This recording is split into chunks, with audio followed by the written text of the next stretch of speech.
Assalamualaikum warahmatullahi wabarakatuh.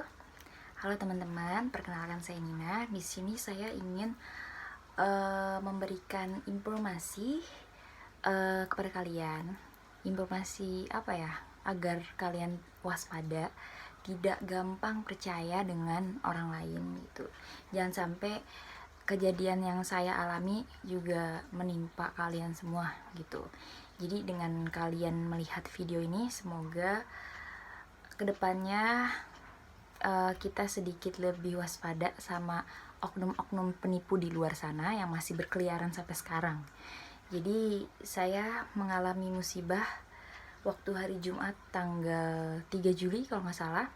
Di situ ketika jam istirahat, saya kebetulan saya sedang bekerja dan posisinya saya lagi sendiri karena ada yang lagi sholat, ada yang lagi makan, dan saya emang sedang menyelesaikan pekerjaan saya, baru kemudian saya sholat zuhur ya.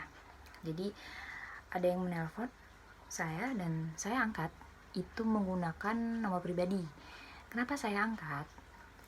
Karena itu kan pelayanan jam kantor ya, takutnya ada perlu gitu kan. Langsung saya angkat.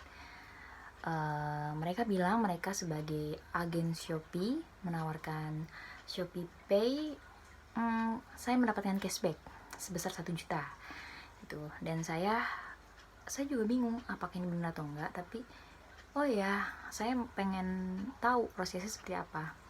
Terus dia bilang, kira-kira Anda mau ditransfer lewat m-banking atau lewat Shopee Pay? Dan saya pikir kan Shopee Pay saya saldonya 0, jadi saya bilang pakai m-banking aja. Gak tahu kenapa, entah saya dicuci otak atau tersugesti banget sama yang mendapatkan cashback 1 juta itu, akhirnya saya percaya dan saya mengikuti aturan-aturannya. Dan tiba-tiba saya membuka m-banking. Di situ saya disuruh menyebutkan saldo saya berapa. Saya sebutkan saldo saya 12 juta sekian, dan dia bilang saldo saya akan bertambah 1 juta apabila saya mengikuti prosedur-prosedur yang berlaku. Untuk nomor telepon pelaku nanti saya akan kasih ke kalian berupa screenshot ya, karena saya juga nggak hafal nomornya. Nomor itu XL. Jadi, nah setelah itu kemudian saya mengikuti aturannya. Saya disuruh transfer ke Shopee Pay saya sebesar 1 juta.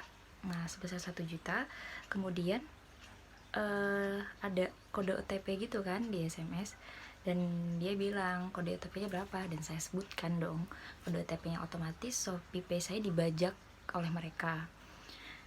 Dan sampai itu saya masih bingung, masih ada prosedur lagi. Saya bilang, lah ini kok uang saya nggak kembali, kapan bertambahnya? Nanti mbak, masih ada prosedurnya.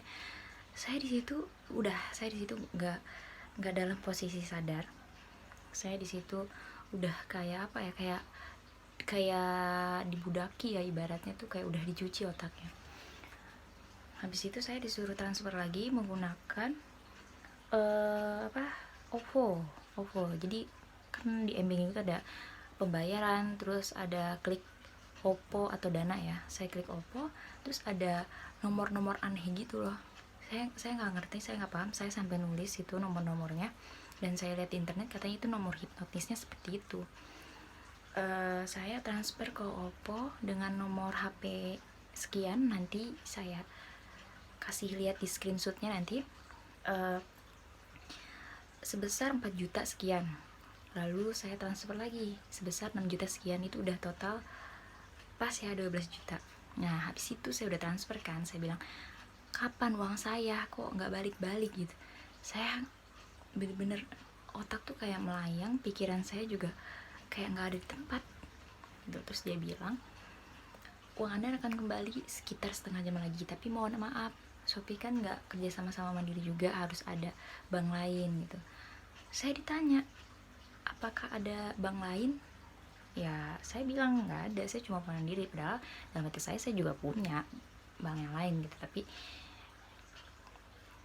saya kayaknya gue ditipu gitu, dalam hati saya seperti itu. Tapi apa ya, pikiran tuh kayak kayak masih percaya. Bahkan ada temen kantor saya yang datang 1 sampai 2 orang sampai manggil-manggil saya pun saya nggak gubris. Bahkan bos saya yang di kantor pun nggak saya gubris, saking saya udah terfokus sama si penipu. Di situ akhirnya saya langsung linglung gitu kan, linglung. Saya disadarin sama teman kantor saya, katanya saya kena tipu. Dan udah setengah jam berlalu, ternyata uang saya emang gak kembali. Uang saya habis, tabungan saya full itu 12 juta. Saya lupa lagi 12 juta sekian itu habis raib. Rasanya nyesek banget. Aku di situ mau nangis, malu karena kan itu posisinya di kantor. Akhirnya aku diajak ke kantor polisi daerah situ ya, aku nggak bisa nyebutin. Abis itu oh ya, syaratnya untuk kehilangan kayak gitu kalian harus ke bank untuk minta rekening koran, habis itu baru bisa lapor kan. Tapi penipunya tuh pinter banget, dia tuh telepon hari Jumat dan saya tuh ditunggu setengah jam. Itu ternyata itu tuh mereka tuh mencairkan uangnya. Jadi setelah saya konsultasi sama polisi bilang harus ada rekaman suara pelaku lah, harus ribet. Aku tuh paling gak suka ribet-ribet, yang penting laporanku udah masuk gitu. Dan saya juga udah menelpon pihak OVO, ternyata uang sudah dicarikan oleh pelaku.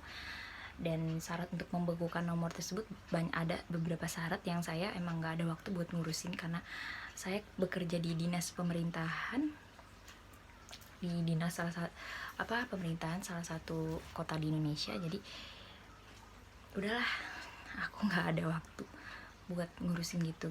Walaupun hati masih, ya ampun, aku kayaknya gunduk banget kehilangan uang belasan juta gitu. Walaupun orang sekitar udah nyabarin segala macam, tuh aku masih down. Selama 3 hari aku down gitu. Kadang-kadang juga suka kesel juga sama orang yang suka ngeledek. Jadi bahan lucunya, siapa sih yang mau ditipu? Kita juga nggak mau tertipu kan gitu. Tapi aku yakin sih semuanya ada hikmahnya. Buat kalian juga aku pesenin, kalau ada nomor yang nggak dikenal, kalau bisa mending nggak usah diangkat deh, nunggu dia WA aja. Aku sih udah prinsipnya gitu aja, karena aku sampai, jadi di kantor tuh ada orang yang punya indera keenam katanya ya. Aku tuh pas habis nelpon juga katanya yang mempengaruhi aku, hipnotis itu masih ada. Jadi aku kayak bener-bener nggak sadar, akhirnya aku disuruh sholat.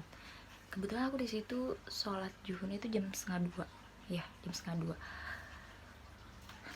Jadi biasanya aku sih hari Jumat itu sholatnya on time, tapi kemarin tuh gara-gara telepon itu aku jadi nggak on time sholatnya gitu.